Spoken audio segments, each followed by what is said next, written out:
जय भीम नमो बुद्धाय. बघूया आजचं बातमीपत्रक. अंबरनाथ जनसुरक्षा विधेयक हे अभिव्यक्ती स्वातंत्र्याच्या विरोधी असून याचा सर्वांनी विरोध करायला हवा असे परखड मत आंबेडकरी विचारवंत श्यामदादा गायकवाड यांनी लॉर्ड बुद्धा टीव्हीवर मांडले. हे विधेयक मानवी मूल्याच्या विरोधात असून ही लोकशाहीची गळचिपी असल्याचे त्यांनी सांगितले. हे जे जनसुरक्षा या अत्यंत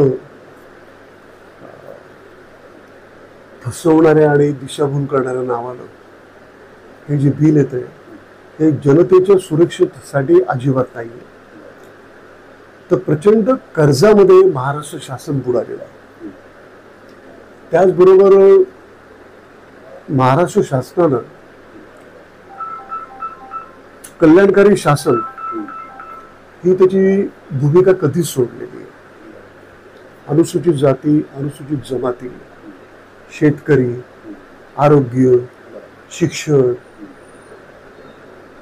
यांच्यासाठी जो निधी अंदाजपत्रकामध्ये वाढ व्हायला पाहिजे होती तो कमी केलेला आहे. आणि त्यामुळं आणि महागाई इतकी प्रचंड प्रमाणात वाढलेली आहे, बेरोजगारी इतकी प्रचंड प्रमाणात वाढलेली आहे आणि जनतेमध्ये असंतोष आहे शासनाच्या विरोधात. तर तो असंतोष उफाळून येणार याची शासनाला पुरेपूर जाणीव असल्यामुळं त्यांनी जनतेला घाबरवण्यासाठी, जनतेला दाबून ठेवण्यासाठी, जनतेवरची दडपशाही ही कायदेशीररित्या आहे असे दाखवण्यासाठी हे जे बिल आणलेलं आहे हे बिल म्हणजे सरळ सरळ जनतेच्या स्वातंत्र्यावरती खूप मोठा हल्ला आहे. याच्यामुळे शासनाच्या विरोधात तुम्ही मत जरी व्यक्त केलं तरी तुम्हाला गुन्हेगार ठरवलं जातं. आणि त्यासाठी त्याने एक नवीन शब्दप्रयोग जो पुढे आणलेला आहे, शहरी नक्षलवादी म्हणून, अर्बन नक्सलाइट्स. ते कोण आहे, त्याची व्याख्या काय, त्याचे निकष काय, हे सुद्धा शासन ठरवणार. म्हणजे शासनाच्या विरोधात जो कोणी बोलेल, रस्त्यावरती आंदोलन करेल, त्याची दुखणी मांडेल, एकतर दलितांवर आणि या सगळ्या आदिवासी अल्पसंख्याकांवर मोठ्या प्रमाणामध्ये अत्याचार वाढलेले आहेत, त्याची दाद मागण्यासाठी जरी आंदोलन केलं तर तुम्ही शासनाच्या विरोधात आहात आणि तुम्ही देशद्रोही आहात अशा पद्धतीची व्याख्या करणार हे नवीन विधेयक येत आहे. म्हणजे अभिव्यक्ती स्वातंत्र्याचा गळा दाबण्यासाठी या विधेयकाचा उपयोग होणार आहे. तुम्ही आंदोलन करू शकणार नाही, तुम्ही शासनाच्या विरोधात काही बोलू शकणार नाही. तुमचं अभिव्यक्ती स्वातंत्र्य जे आहे बरं ना, ते चिरडलं जाईल याची खात्री बिल देते. याच्यामुळे काय होईल की दलित, श्रमिक, आदिवासी जो दडपलेला समूह आहे त्या समूहाला दाबून टाकण्यासाठी, त्याची आंदोलन चिरडण्यासाठी या बिलाचा उपयोग हे फडणवीस शासन करणार आहे.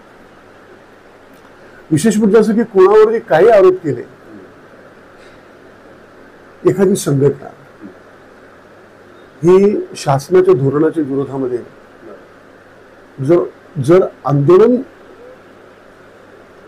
करू लागली तर त्या संघटनेला देशद्रोही ठरवता येईल, त्या संघटनेच्या सदस्यांना देशद्रोही ठरवण्यात येईल आणि त्या संघटनेला मदत करणारे त्यांच्याबद्दल, त्या संघटनेबद्दल सहानुभूती असणाऱ्यांना सुद्धा याच्यामध्ये आरोपी ठरवण्यात येईल.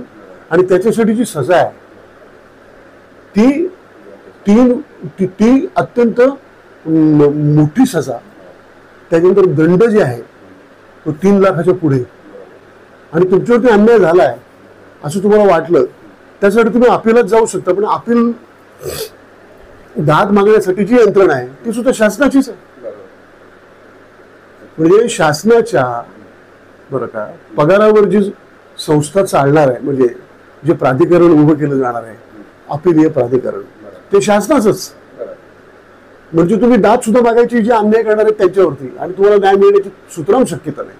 अशा तऱ्हेने एक अत्यंत हुकुमशाहीवादी फॅसिस्ट असा हा कायदा आहे. आणि या कायद्याला सर्व जनवादी संघटनांनी, संस्थांनी, आंदोलनांनी एकत्रित येऊन प्राणपणाने विरोध केला पाहिजे. हा जर नाही केला तर लोकांचं स्वातंत्र्य हे संपुष्टात येणार. हा कायदाच मुळात संविधानाच्या विरोधातला आहे. संविधानाची जी मूलभूत तत्व आहेत, म्हणजे अगदी संविधानाचं अनुच्छेद 21 असो की 19 असो, याची सरळ सरळ पायमल्ली करणारा असं हे विधेयक आहे. आणि हे विधेयक म्हणजे तुम्हाला गुलामीत ढकलणारे विधेयक आहे.